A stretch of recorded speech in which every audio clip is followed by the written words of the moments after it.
Hi everyone, कसे आहात तुम्ही सगळे? मी सुद्धा मजेत आहे. माझी ते मस्त अशी मॉर्निंग झाली आहे आणि ॲक्च्युली मिस्टर आजच गावावरून आले, त्यामुळे त्यांचं काही टिफिन वगैरे नाही, ते काही ऑफिसला गेले नाहीत. फक्त मुलाचा टिफिन आहे, त्याच्यासाठी मी पोहे बनवले. आणि जेव्हा पण मी काही टिफिन बनवते तर त्याला त्याच्यातलं तो थोडंसं काही खाऊन जातो जाताना, कारण तो दूध वगैरे असं काही पीत नाही, त्याला आवडत नाही.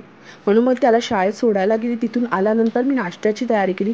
खूप दिवसानंतर आज अंडा टोस्ट बनवले, कारण मिस्टरांना पण आवडतात, मला पण खायचं वाटलेलं, म्हणून अंडा टोस्ट बनवले. खूपच छान झालेले अंडा टोस्ट. या तुम्ही सुद्धा माझ्यासोबत एन्जॉय करा अंडा टोस्ट. कमान. ॲक्च्युली इतकं गरम होतं की नाही, त्या गरमीमुळे ना असं वाटतं केस बांधूनच ठेवावे.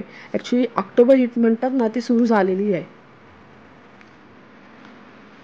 इथे मी मस्तपैकी माझा नाश्ता एन्जॉय करते, ते पण माझं फेवरेट व्लॉगर म्हणजे रचना अर्णव एंजलचे मी जे व्लॉग बघते, मस्त तिचं व्लॉग एन्जॉय करत करत मी रोज नाश्ता करते. तिथून आल्यानंतर मी कबीरला घेऊन आली शाळेतनं आणि ते त्याच्यावर जरा गप्पा मारते. चांगला नक्की किती मार्क्स मिळणार? 14. 40 मार्काचा पेपर आणि 14 मार्क मिळणार? काय पण बोल. 40 मिळणार. 40. हो, 40 मिळणार.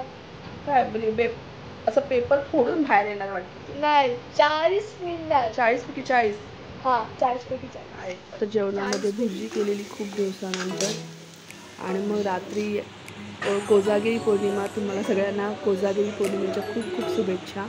ते मी दूध बनवत होते आणि मग मिस्टर म्हणाले थोडीशी हळदसुद्धा टाक, म्हणून मग हळद टाकली आणि मस्तपैकी आम्ही दोघांनी एन्जॉय केलं. त्यांचं मी रेकॉर्ड काही केलं नाही, इथे मी मस्त एन्जॉय करते. चला बाय.